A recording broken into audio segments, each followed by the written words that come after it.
Halo semuanya, aku Hana. Mungkin udah ada yang kenal, ada yang belum yang nonton video aku ini. Aku berharap semoga video ini bisa bermanfaat buat siapapun yang mungkin ada juga mungkin yang sekarang belum relate, tapi siapa tahu bisa berguna di waktu yang mendatang. Nah, aku mau share di sini tentang depresi aku di masa kehamilan. Jadi memang ada yang namanya prenatal depression. Itu depresi yang dialami ibu-ibu hamil. Ibu-ibu hamil, dan itu ternyata cukup lumayan banyak sih, terutama orang luar banyak yang share tentang hal ini. Tapi beda sama kasus aku sih, karena kalau itu mereka prenatal depression itu banyak yang mereka dari sebelumnya nggak depresi, atau sebelumnya nggak pernah lah kayak depresi gitu, cuman tiba-tiba setelah hamil mereka depresi. Nah, kalau aku sendiri kasusnya adalah emang aku udah depresi dan aku hamil gitu. Jadi kayak udah sebelumnya emang udah di kondisi yang sebenarnya nggak cukup oke gitu. Nah, aku mau share di sini pengalaman aku sendiri. Sebelumnya mungkin untuk latar belakang, aku mau cerita aku udah mulai depresi ketika aku berumur 8 tahun waktu itu. Cuman aku nggak akan cerita panjang lebar tentang itu. Mungkin di video lainnya nanti aku akan cerita, siapa tahu juga berguna buat ibu-ibu atau bapak-bapak atau siapa yang punya anak atau keponakan yang mungkin mengalami hal serupa gitu. Nah, intinya abis umur 8 itu udah membaik, akhirnya pas di tahun 2008 aku jatuh lagi. Jatuh benar-benar parah depresinya sampai aku harus minum obat. Aku udah minum obat selama hampir 12 tahun, rutin setiap hari, obat dari psikiater. Dan bagaimanapun itu membantu aku sih untuk bisa hidup lebih normal, tapi yang pasti juga harus ada psikoterapi atau misalnya sesi konseling untuk juga menguatkan imun mental kita gitu. Tapi ya gini ya, ketika hamil semua menjadi berubah. Jadi ketika aku tuh sejak nikah di tahun 2018, aku udah stabil banget, udah baik gitu, dan aku bisa enjoy kehidupan aku. Walaupun ya kadang adalah masa-masa agak terombang-ambing dikit, tapi dikit banget, overall baik. Dan kita memang berencana untuk nggak langsung punya anak. Kita tunda rencana sekitar mungkin 2 tahun atau 2,5 tahun gitu. Tapi di tahun 1,5 akhirnya aku merasakan tanda-tanda badanku mulai nggak enak gitu. Jadi kayak aku ngerasa nih kayaknya ini ada apa ya, kayaknya ada yang beda gitu di kondisi badan aku. Kayak mau sakit tapi nggak pernah ngalamin yang kayak gini jenisnya gitu kan. Terus aku curiga kayaknya aku hamil deh gitu. Oke. Dites pack lah gitu. Dan ternyata bener aku hamil tuh, strip 2 merah. Aku hamil. Di situ suami aku sih seneng banget gitu ya. Tapi akunya itu perasaannya campur-campur gitu, dibilang seneng tapi ada rasa cemasnya, ada rasa kayak nggak siapnya kayak gitu. Jadi kayak benar-benar campur-campur banget feelingnya aku rasain waktu itu gitu kan.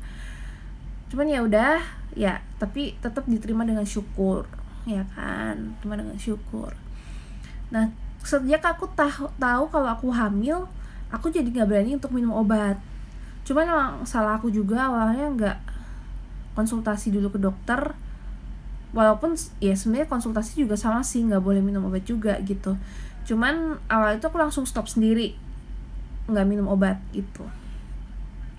Terus beberapa hari kemudian, baru mungkin sekitar seminggu kemudian, baru aku cek ke dokter, ke psikiater, gimana nih sekarang hamil gitu.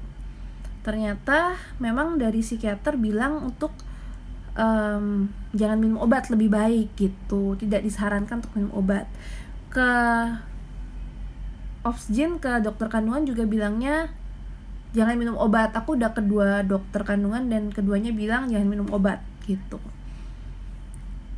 Akhirnya aku nggak minum obat.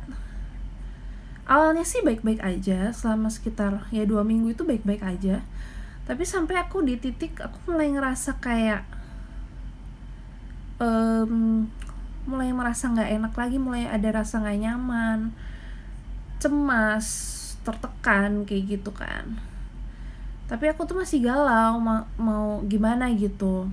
Akhirnya aku cari-cari info, dan banyak kan emang info dari luar sih ya, artikel-artikel luar yang banyak masih lumayan banyak ngebahas tentang hal itu.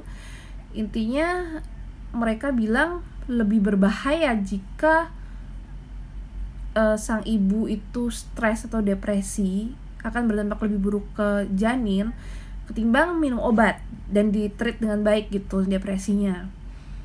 Cuman masih ya nggak tahu deh gitu, masih kayak gitu. Sampai akhirnya aku nemuin satu artikel yang bikin aku tuh kayak oke, aku harus minum obat deh gitu.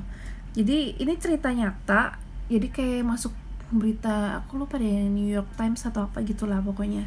Nah di situ ada seorang cewek yang emang dari awalnya tuh udah sakit depresi, dia udah minum obat selama bertahun-tahun. Di situ dia waktu itu dia pengen hamil, pengen punya anak. Akhirnya dia berhasil hamil dan dia memutuskan untuk nggak minum obat. Dia benar-benar nggak mau karena dia mikirin janinnya, dia nggak mau minum obat. Tapi memang dia masih ke psikoterapi tuh kayak kalau di sana tuh kalau misalnya kamu hamil dan mempunyai depresi disarankan untuk psikoterapi secara rutin kayak gitu. Akhirnya tapi dia nggak mau minum obat, dia psikoterapi aja. Sampai di umur kehamilan 6,5 bulan, dia itu message ke mamanya, "Ma, sorry, I can make it," gitu. Aku nggak bisa pergi psikoterapi.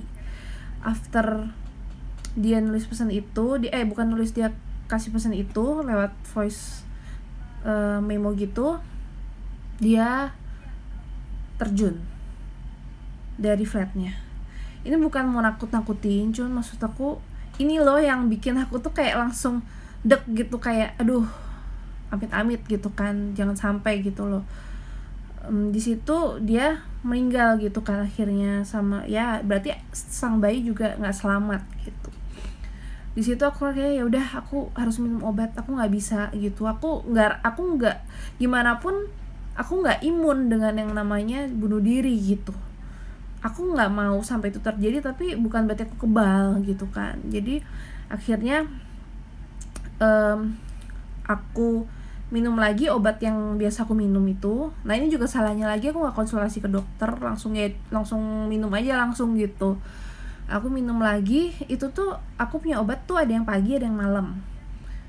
Aku lupa yang mana yang pagi atau malam, itu bereaksi beda dari yang dulu sama setelah aku hamil. Jadi tiba-tiba aku ngerasa aneh, kayak badan aku tuh gatel dari dalam gitu, kayak something crawling in my skin gitu lah. Terus gak enak perasaannya, pokoknya feelingnya jadi gak enak deh. Akhirnya aku gak minum yang salah satunya, aku cuma minum yang satu doang gitu, entah yang pagi atau yang malam doang gitu kan. Akhirnya aku membaik, lebih baik sih selama beberapa waktu saja. Jadi gak lama kemudian udah nggak, makin lama menurun, makin gak enak. Terus putuskan kita harus ke dokter gitu, ke dokter lagi, ke psikiater.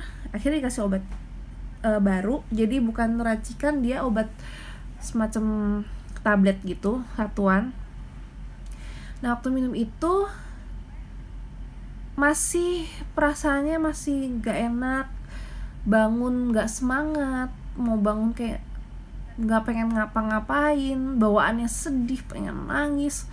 Walaupun aku belum pernah sih kehilangan kayak orang yang benar-benar aku sayang gitu ya, meninggal. Tapi apa ya, kayak itu perasaannya tuh kayak duka citanya tuh rasanya kayak gitu, kayak sedih banget, kayak udah gak ada motivasi hidup gitu. Akhirnya pergi lagi seminggu kemudian, bilang kayaknya ini masih nggak semangat nih gitu. Terus dikasih lagi obat yang lain. Obat yang lain ini ternyata kayaknya nggak cocok.